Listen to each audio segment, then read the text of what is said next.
سلطانا نصيرا وقل جاء الحق وزهق الباطل إن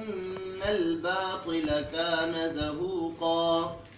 وننزل من القرآن ما هو شفاء ورحمة للمؤمنين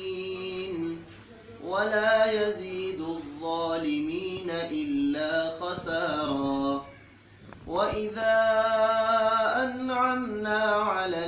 الإنسان أعرض ونأى بجانبه